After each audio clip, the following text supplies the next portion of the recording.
Hello BA final girls. Last lecture में मैंने आपको परिवार और उसके कार्यों के बारे में बताया था। परिवार के कार्य सबसे पहला हमने आपको बताया था जैविकी कार्य, जैविकी बायोलॉजिकल कार्य, ठीक है, जैसे संतानोत्पत्ति, बच्चों का पालन पोषण। दूसरा है शारीरिक कार्य, शरीर से संबंधित, शरीर की सुरक्षा से संबंधित जितने भी कार्य हैं हमारे वो शारीरिक कार्य कहलाते हैं। जैसे भोजन की व्यवस्था, ये सब हमारे किस में आएंगे? शारीरिक कार्य। तीसरा है हमारा मनोवैज्ञानिक कार्य। मनोवैज्ञानिक कार्य मतलब हमें मानसिक रूप से संतुष्ट करने वाले जितने भी कार्य होते हैं वो हमारे मनोवैज्ञानिक कार्य होते हैं। जैसे हम घर से बाहर होते हैं तो हमें ऐसा उस समय जब ज़्यादा टाइम घर से बाहर हो जाता है तो हमें ऐसा महसूस होने लगता है कि अब हम अपने घर को जाएं, वहीं पे हमें आराम मिलेगी, ठीक है, घर को जाने। तो ये हमारा कौन सा कार्य हो गया? मनोवैज्ञानिक कार्य। चौथा है आर्थिक कार्य। आर्थिक कार्य या धन संबंधी कार्य, ठीक है, धन से संबंधित कार्य, वो हमारे सारे कहाँ से? परिवार से पूरे होते हैं। परिवार के बाहर वाले नहीं पूरे कर जाते आपके जितने भी आर्थिक कार्य होते हैं या धन से संबंधित कार्य होते हैं। जैसे बच्चों की फीस जमा करना है, किराया देना है, पानी का, बिजली का बिल देना है, ये सब हमारे कहाँ से कार्य पूरे होते हैं? परिवार से।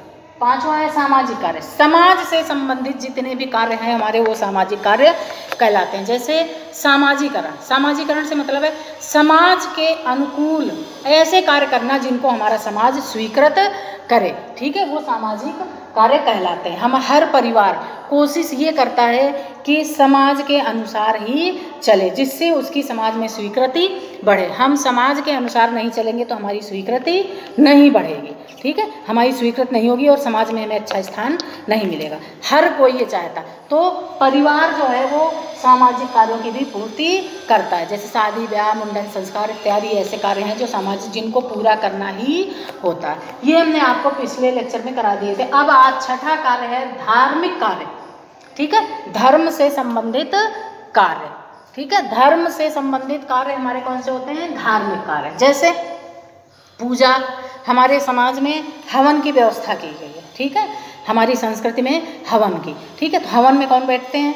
मोस्टली पति पत्नी बैठते हैं। तो पति पत्नी कहाँ? परिवार से ही तो आते हैं, ठीक है, परिवार में होते हैं। तो धार्मिक कार्य भी हमारा परिवार के अंदर ही आता है। हम जितने भी हमारे धार्मिक अनुष्ठान हैं उनकी पूर्ति करते हैं।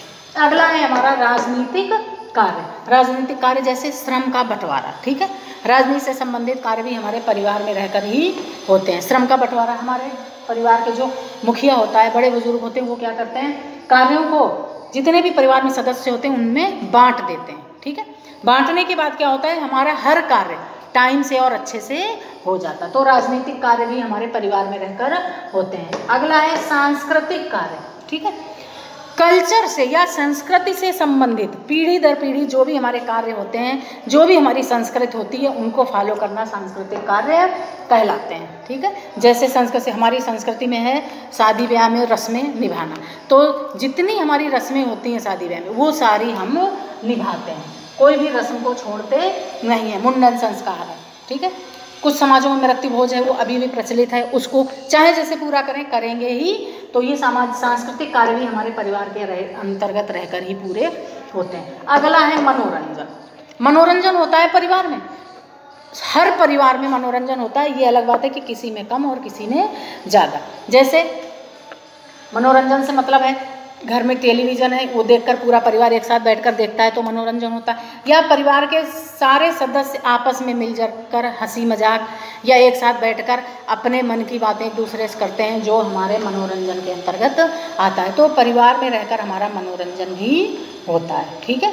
परिवार में मनोरंजन, कई लोग बाहर, कई बच्चे ऐसे होते हैं या कई बड़े लोग ऐसे होते हैं जो घर से बाहर इसीलिए नहीं रह पाते हैं परिवार के बाहर, क्योंकि वो उनको अपना होम सिकनेस होती है, ठीक है, वो अपने परिवार के बिना नहीं रह पाते, उन्हें इतना लगाव होता है, वो कहीं और एडजस्ट ही नहीं कर पाते हैं। तो मनोरंजन का साधन भी एक हमारा परिवार है। लास्ट है आपका शैक्षिक कार्य। शैक्षिक कार्य होते हैं हमारे परिवार में कि नहीं? बच्चे की प्रथम पाठशाला घर कहलाता है, ठीक है, घर ही प्रथम पाठशाला होती है। घर में कौन होता है? घर किससे बनता है? परिवार से बनता है, ठीक है। और प्रथम गुरु, टीचर, गुरु या टीचर कौन होती है? माँ होती है बच्चे की, ठीक है। तो शैक्षिक कार्य भी हमारे परिवार के अंदर रहकर ही पूरे होते हैं। बच्चों की शुरुआती शिक्षा जो होती है वो शुरुआती या बाद में भी कई परिवार ऐसे हैं जिनमें बाद में भी बच्चों को खुद ही पढ़ाते हैं, ठीक है, ट्यूशन वगैरह नहीं लगवाते हैं, स्कूल भेज देते हैं, ट्यूशन वगैरह नहीं लगवाते हैं, जैसे उनका शैक्षिक स्टैंडर्ड होता है वैसा वो करते हैं। तो शिक्षा, परिवार में शिक्षा भी हमारे बहुत ही ज़रूरी कार्य है, क्योंकि हमारी शुरुआती शिक्षा जो होती है मोस्टली फैमिली में वो परिवार से ही मिलती। परिवार में अगर शैक्षिक माहौल नहीं होगा तो बच्चा पढ़ाई में आगे नहीं होता है, ठीक है। तो प्रथम पाठशाला हमारी क्या होती है? प्रथम पाठशाला परिवार ही होती है और प्रथम गुरु माँ होती है। तो इस प्रकार हम कह सकते हैं कि शिक्षा से संबंधित कार्य भी हमारे परिवार के अंदर रहकर पूरे होते हैं। तो अब आपका परिवार के प्रकार, ठीक है, और परिवार के कार्य कंप्लीट हो गया है। आपके अगले लेक्चर में हम आपको परिवार से संबंधित जो ग्राफ हैं वो पढ़ाएंगे। आज इतना ही है, बाकी आपके नेक्स्ट लेक्चर में। Thank you.